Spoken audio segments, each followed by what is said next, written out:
So if you're here, that means you've watched the previous video. And in that video you notice that I did say that I thought that uh, the cold weather affected the eddy current that was in the ring. I stand corrected. I was wrong. Just a day ago I got a call from a Lynn. This Lynn works in the nuclear industry.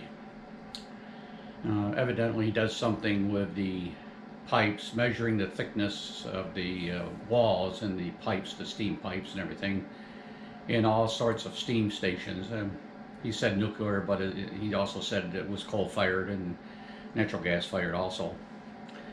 And his particular company are called in on the shutdowns, and one of the things I guess they do is they somehow or other use a machine. He said a very expensive machine, like $30,000, that actually is doing the same thing that our metal detectors are, and that is it generates a eddy current in the pipe and sends back something that they then put a computer into and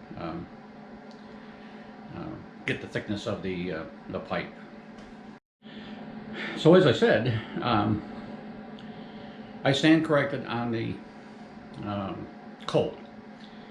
But one thing Lynn brought up to me, he says, I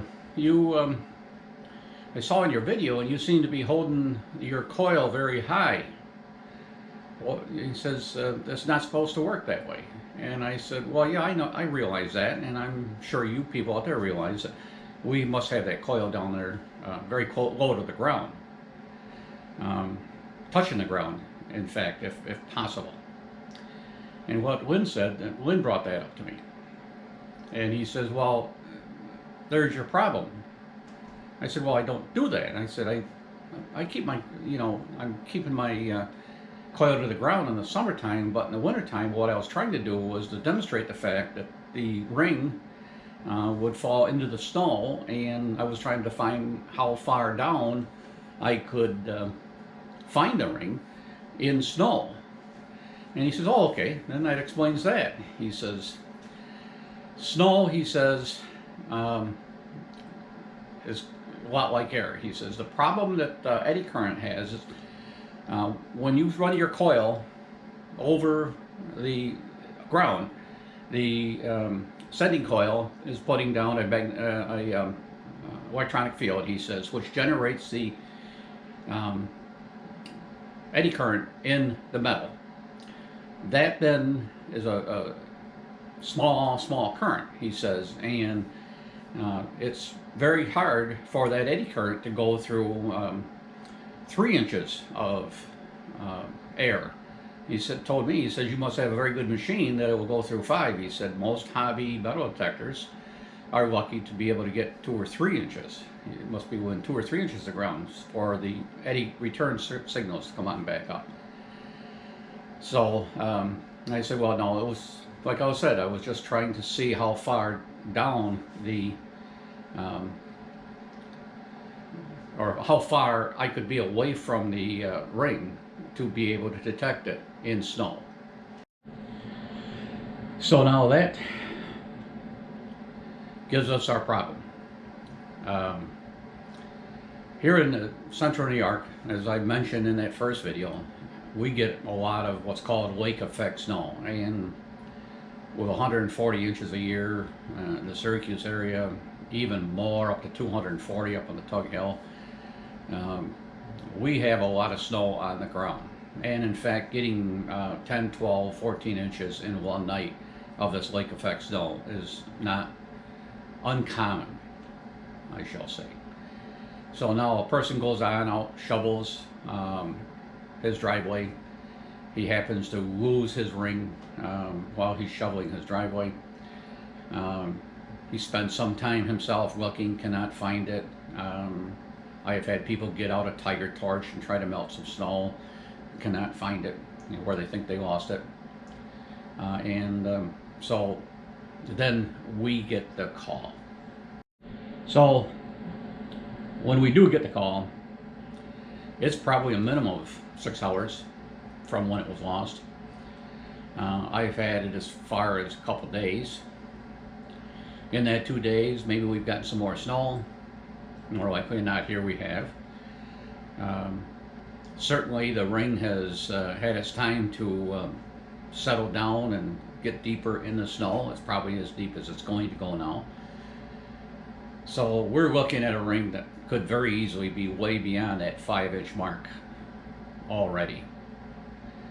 So now, what do I do up here? I go. I mean, somebody's giving me an SOS. They've lost their ring, and our mission is hopefully to find the ring. But in some sort of a way, our mission also is to give a little bit of closure to some people and to calm them down a little bit, and maybe in a case of a ring lost in snow, tell them that not all is lost. Now, what do I mean by that is that normally, going back over the last 3 to 4 years of searching for rings in snow, I am lucky to find somewhere around 33%, 1 out of 3 of them, just quickly off my head. Where finding rings lost in the summertime, I'm up in the 75%, 80%.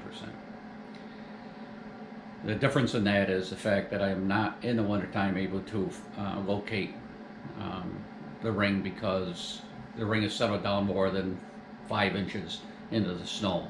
I know what has settled down. Lynn told me it looks like 5 inches. My experiment said about 5 inches with my Excalibur. That's about as deep as I can get in the snow. So I go, I do my darndest. I cannot find it. But then I have to tell the people, look, not all is lost. First of all,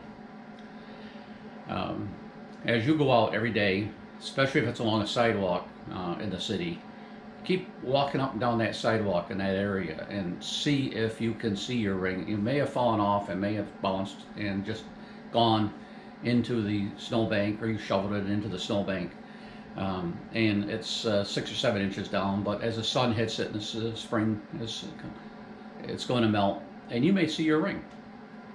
If you can see it, somebody else can get it. So go out there every day so you can recover it before somebody else does. Now, barring that, the other thing that could happen is they took their glove off and put the glove in the back pocket, and the ring flew.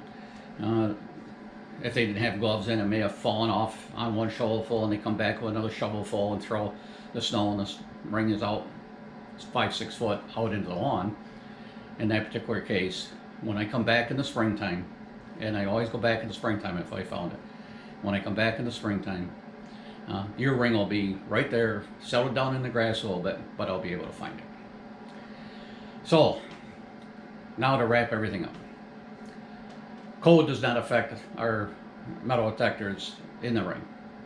It was something totally different, and that was the fact that the ring is just too far down, settled in the snow, and because the snow, I threw up a little thing. Once you get over 5 inches, the coil is up here. Here's the top of the snow. And when the ring eventually gets down to more than 5 inches, excuse me, over here, below the top of the soil, or below where we can get our coil, which is going to be down maybe 1 inch or 2 in the top of the soil zone, we're not going to be able to see it. If it's less than 5 inches, we will be able to, the detector will be able to pick it up. If it's over 5 inches, the detector will not be. So now we got to wait for the snow to go, and where's the ring? Right down here. We'll be able to find it in the springtime. So I hope that helps you. It helped me. I know now why it's harder for me in the central New York to find rings in the wintertime. Now, I have a very good friend that lives over on the West Coast, over here, and he likes hunting in the snow. But most of the time, when he gets snowfall, it's only a couple inches. So there's the difference. So that's it for now. Good hunting, everybody. I hope you don't have to put up with the snow I put up with, but if you do, maybe this will help you a bit. Bye for now.